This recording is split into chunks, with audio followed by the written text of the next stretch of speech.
This is VOA Africa.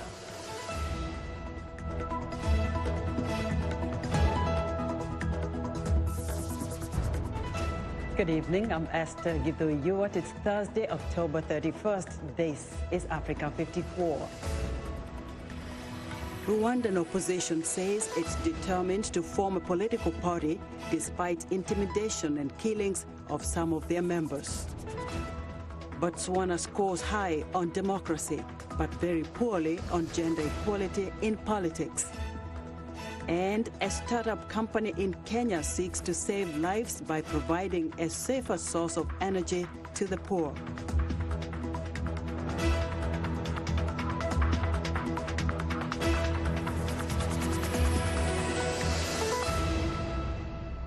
We'll have those stories in a moment, but first, a Rwandan opposition leader says despite a recent spate of killings of opposition representatives, they're not giving up on forming an opposition party to contest in the 2024 presidential elections. According to Victoire Ingabire, Rwanda needs an opposition to fight for equitable distribution of the country's economic wealth. Rudy Elmendorf reports from Kigali. Economically speaking, the sky seems to be the limit in Rwanda, which is enjoying 8% annual growth, universal health care and improved education. But according to de facto opposition leader Victoire Ingabire, only the rich eat the fruits of prosperity. She says anyone who dares to say this in public gets harassed by government officials and in the worst case gets killed. Of course, I am afraid one times, but I don't accept to stay in the fire, to live in the fire, because we need really to struggle for democracy in our country. Ingabire herself spent 8 years in prison after trying to run against longtime President Paul Kagame in 2010. So far this year, 2 opposition leaders have been killed in Rwanda. Human Rights Watch researcher Audrey Wabwire says an investigation shows the government was likely involved in their deaths. Sometimes when someone is killed, the evidence suggests that this is something the government is behind. And it would be good to have concrete answers to these things. That's why we push the government to investigate and find out who is involved and why these killings continue. The Rwandan government has not responded to HRW's claim it likely had a role in the deaths. Ingabire continues her mission, even though the killers haven't been arrested. Here she shows a slum area of Kigali, where people live with hardly any clean water or electricity. The area is just a kilometer away from Kigali's affluent city center. You can see the growth of economy only in Kigali. But what we need is to divide this with among all Rwandese people. Ingabire is working to get a FDU in Kingi party acknowledged. She says it has enough members, but the registration has never come through. 23-year-old Josiane Ingabire is an opposition party member. Yeah, of course, I'm still very young, but the reason I choose to be in opposition is the situation that I see around, that I see on my young age, and I ask how will be when in my old years. Ingabire hopes to have her FDU in Kingi registered in time to challenge Kagame again in 2024. If my political party will be registered, I will participate. But the priority for us is not to participate in the election, it's to get up political space, that political space is open up in Rwanda. It is our priority. And if Victoire Ingabire gets her way, a strong opposition and more wealth will roll to the people of Kigali and beyond. Ruud Elmendorf for VOA News, Kigali, Rwanda. The search for victims continues in Western Cameroon after a landslide caused by heavy rains killed at least 42 people, according to state media. Rescue teams have been scouring the rubble of destroyed houses in the town of Bafoussam in the Western Highlands. Among the bodies recovered were those of 26 children. The landslide happened late on Monday night following heavy rainfall during the day when 11 homes were swept away by the mud while the children were asleep. Heavy rains have continued beyond the end of Central Africa's rainy season, causing severe flooding which has displaced nearly 30,000 people in the Central African Republic.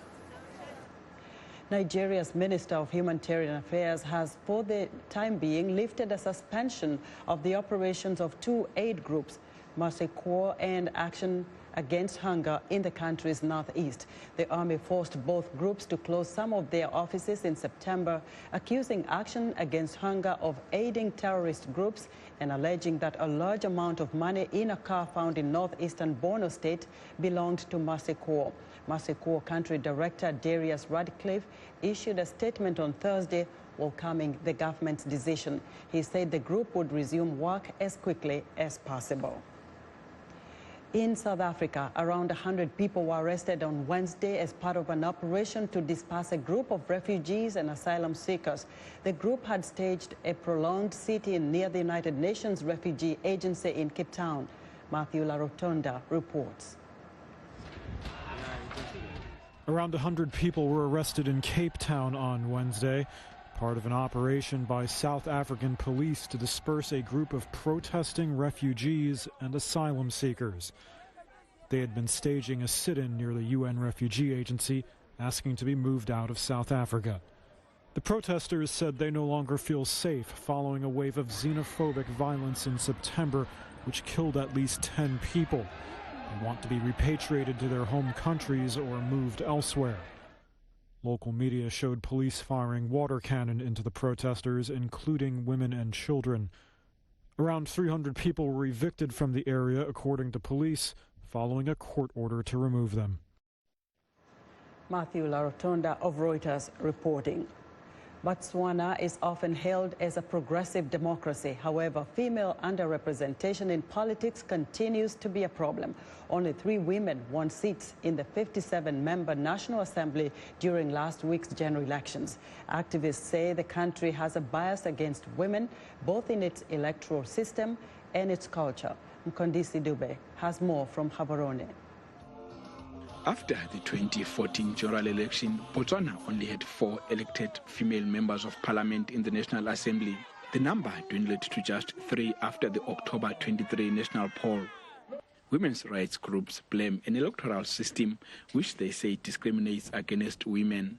We live in a very patriarchal society, a society that intentionally or unintentionally we teach people that a male person is a better leader than a female person. So we have a lot of women, even those that are capable, at times doubting themselves as to whether they can do this. Currently, only 5% of women in Botswana hold political positions, far from the 30% goal set by the regional bloc, the Southern African Development Community. Men hold the vast majority of political seats, even though 55% of Botswana's voters are women. In politics, we talk in power relations. Women would rather give way to men and then stay behind this man and praise the man, advocate for the man and do things, fundraise for the man. But come to think about it, they can also do the same for themselves. A study by women rights group Emang Basati found that the electoral system does not favor women who also face cultural barriers. 3 African observer missions expressed concern about the low number of female candidates in Botswana's latest poll. The 2019 elections represent a downward shift in the representation of women in political leadership, particularly at the National Assembly level. In response, President Mokgweetsi Masisi has promised to appoint more women to the National Assembly through a constitutional provision which empowers him to do so. Unfortunately, very few women that we as a party were able to put forward. But thankfully, the constitutional provisions that allow for the election of specially elected members of parliament will be very heavily skewed towards the women folk being so elected. President Masisi will be sworn in for a fresh 5-year term in Gaborone on November 1 and appoint 6 additional members to the National Assembly. Mqondisi Dube for VOA News, Gaborone, Botswana. The new U.S. air base in Agadez, Niger, is expected to be a major intelligence hub for West Africa. The base has seen several delays over the last 2 years, but U.S. Africa Command now says American military flight operations out of Agadez should begin by the end of the year. Here's more from VOA Pentagon correspondent Carla Babb's exclusive interview with U.S. Africa Command Director of Public Affairs, Colonel Chris Carnes. Aircraft have, they're landing there. We're still waiting for a technical agreement to be signed by the government of Niger. We expect that flying operations will occur this year. And do you see that as a big help to the fight against extremists? Well, I think so, because the capability that can be provided out of that location and the investment that has been made, that investment, I think, demonstrates to our African partners that the United States is always going to be a partner in helping to ensure that violent extremist organizations do not further impact their future or, cross borders and cross shores. We have a president who has expressed an interest to pull out of wars, complains about the presence in Japan, Korea, saying it's very costly. So make the case for Africa. Why should the military be involved in Africa? Look at some of these groups. Well, they have the intent to strike the United States. They just don't have the capability today. So the reason they don't have the capability is because the applied pressure that is being placed on them. If you take that away, the African partners, the progress that they have achieved, it's very fragile, and it would possibly go back to where it was. When you take the case of Somalia, the issue of piracy. So in 2013, there were 170 instances of piracy. Last year, there were 2. This year, 2. So a lot of progress is being made in areas, but to overcome dated narratives is extremely challenging. Africa Command is also concerned about the increased presence of China, which in 2017 opened its first overseas base in the tiny African nation of Djibouti. Do you foresee them opening more bases in the coming years? Absolutely. And the command is wary of Russia, which just hosted a summit in Sochi with leaders from more than 40 African nations. They are looking to make as many deals as possible. They are the #1 exporter of arms on the African continent. #2 is China.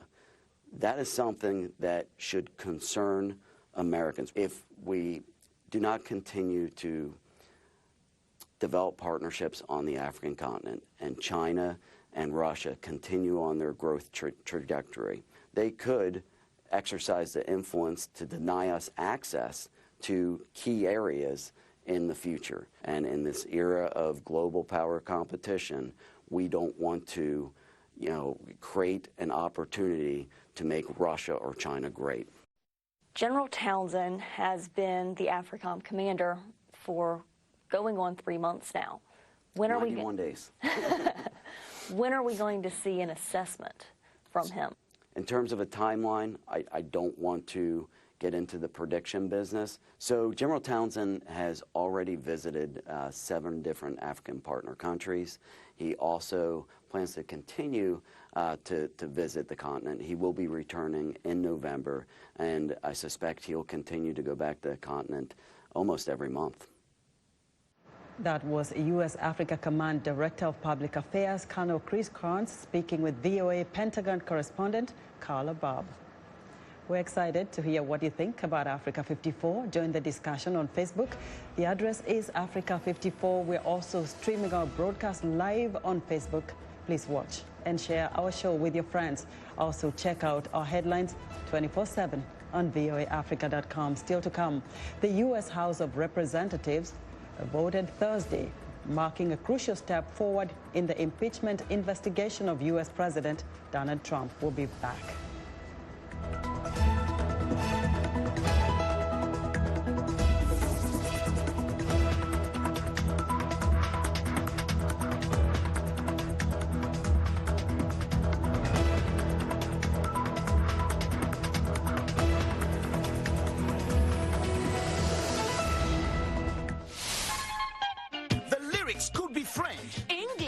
Portuguese, Bantu, Arabic. It is the beat. The African beat that counts. The beat does all the translations. It cuts across all languages and gives us the understanding that this is the African beat.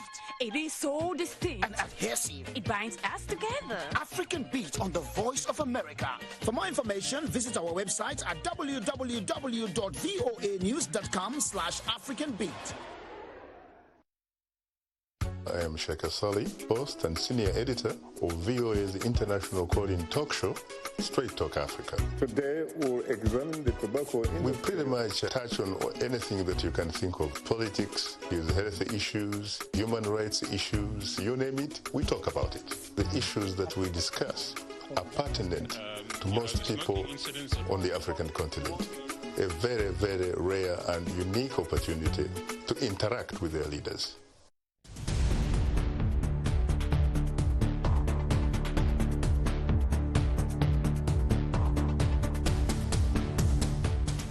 Now to other world news. British and Belgian police are continuing to investigate the people smuggling networks that helped to transport the 39 migrants who were found dead in the back of a refrigerated truck near London last week. It's believed they suffocated in the sealed container.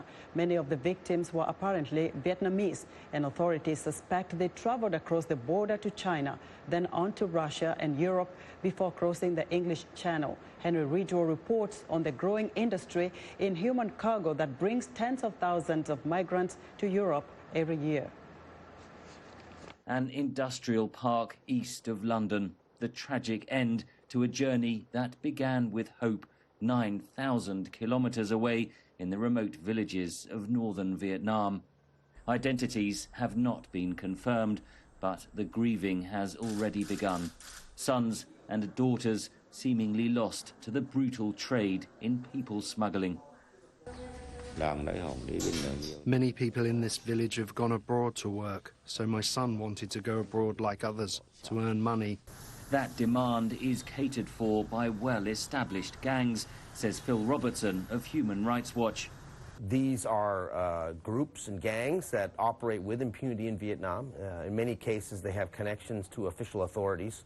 So there is that corruption element going on that allows them to offer to get people to places in Europe. Family members say they paid these gangs up to $38,000 to reach Europe. Criminologist Paolo Campana is an expert on people smuggling networks. What we see is a fragmentation and a compartmentalization of the smuggling. So in a sense, you don't have a Mr. Big controlling everything, but you have fairly small rudimentary organizations that might take care of each stage in the journey. The human cargo is transferred at handover points en route. Migrants have to make incredibly difficult decisions over whether to trust smuggler A or smuggler B. Word of mouth plays a very large role. In other cases, for instance, the Syrians or the Iraqi, you also have Facebook groups or forums on the internet where smugglers advertise their services, and migrants can ask questions and can try to get more information about the service provided by the smugglers. The driver of the truck, Maurice Robinson from Northern Ireland, has been charged with manslaughter, human trafficking and money laundering.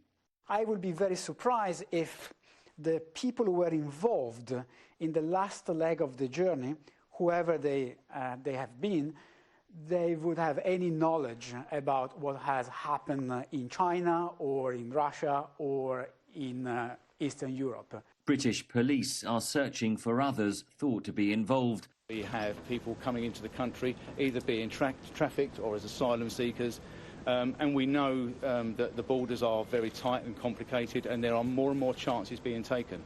That chance ended in tragedy for 39 migrants seeking a better life.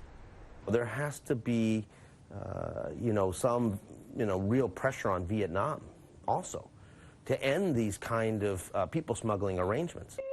Experts say clamping down on people smuggling gangs requires better cross-border cooperation.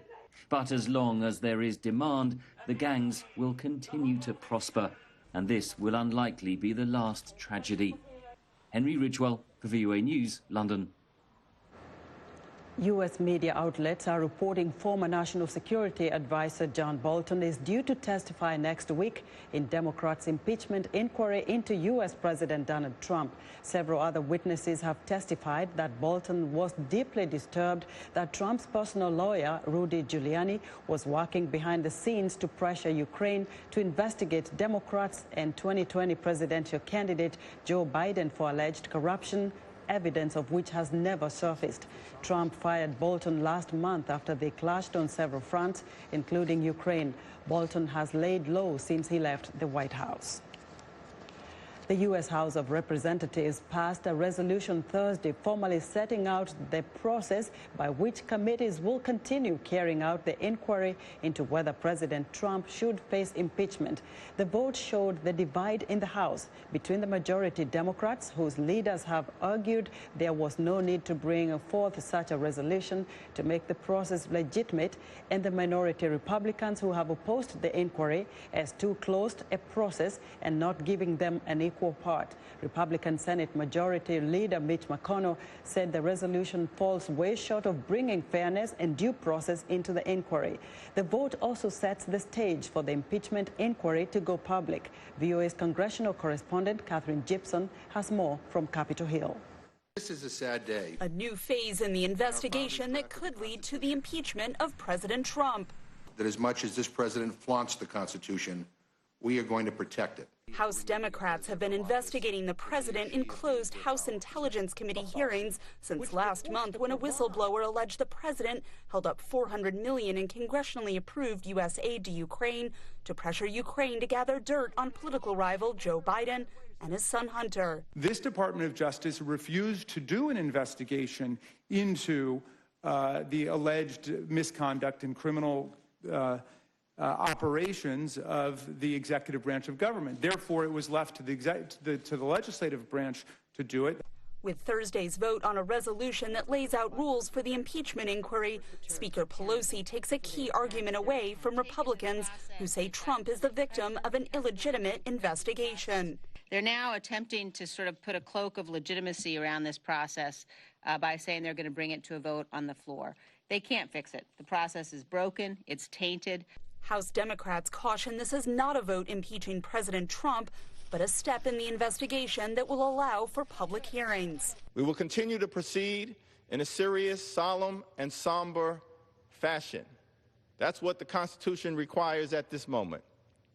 House Democrats will continue to follow the facts, apply the law, be guided by the Constitution, and present the truth to the American people. But the vote will not change the deep divide over impeachment. This is nothing more than a fishing expedition to see if they can't uncover something else that might be useful to them should the whistleblower complaint fail. Some people call it a fishing expedition like you, others call it congressional oversight. Or the White House position on the investigation, says one analyst. The vote is going to have no effect on the White House's position in an effort to block witnesses from appearing before House committees. The White House had suggested early on that they were blocking witnesses because this was not a formal inquiry, but that was really just window dressing.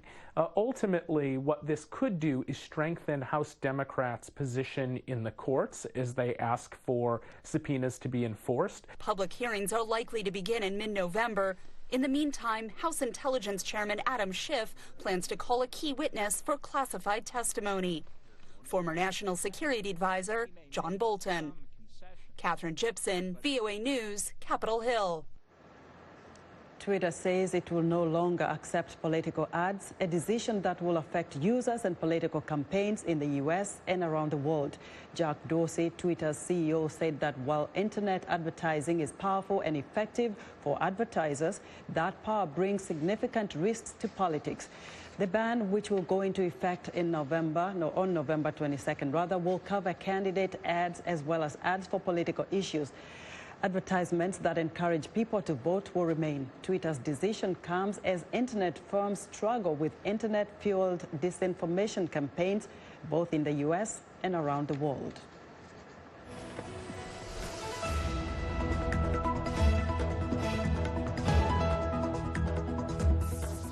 Now, most residents of Nairobi do their cooking on stoves powered by firewood, charcoal, and kerosene. The stoves emit smoke and fumes that contribute to deadly respiratory diseases and release harmful carbon emissions into the atmosphere.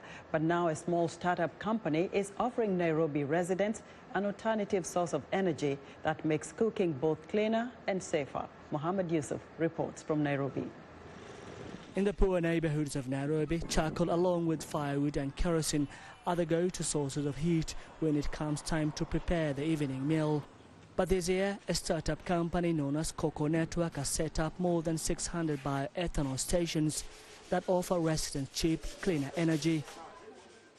Catherine Mutua is one of thousands of people who have switched to using ethanol fuel for cooking. Before, I was using the gas and charcoal. I shifted after I was educated how the fuel is cheap, safe for the kids, and for the environment. The mother of two can get fuel as little as 50 cents that can meet her needs for up to 2 days.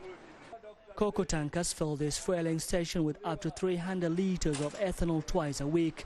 Customers can buy the fuel using cash or their cell phones. The company also sells cooking stoves like this one that use only ethanol. Regina Anyango, who runs a small food kiosk in Kangemi, says she no longer battles black fumes spewed out of her charcoal stove. So far, it has been very economical. No fume, faster to use when you're cooking. It's easy to control. According to health experts, fume from charcoal and kerosene contribute to respiratory diseases. They also produce carbon emissions that are heating up the Earth's atmosphere. Ethanol, by contrast, is considered carbon neutral. Michael Wakoli of Cocoa says ethanol is a more practical and convenient fuel to use. Traditionally, what would happen is that because of the nature of the fuel that we'd use to cook, kerosene, charcoal, you'd be forced to cook outside because of the harmful fumes that you have. But we're giving you an in-house cooking solution, which is 203 meters away you can get for very small bundles. Made from corn, sugar and other crops, ethanol burns cleaner more than carbon-based fuels. Cocoa Network says that so far 3,000 people are using the ethanol stations. Mohammed Yusuf for VOA News, Nairobi. And that's our show for today. Be sure to watch Africa 54 on our website at voaafrica.com. From all of us here in Washington, have a very good evening.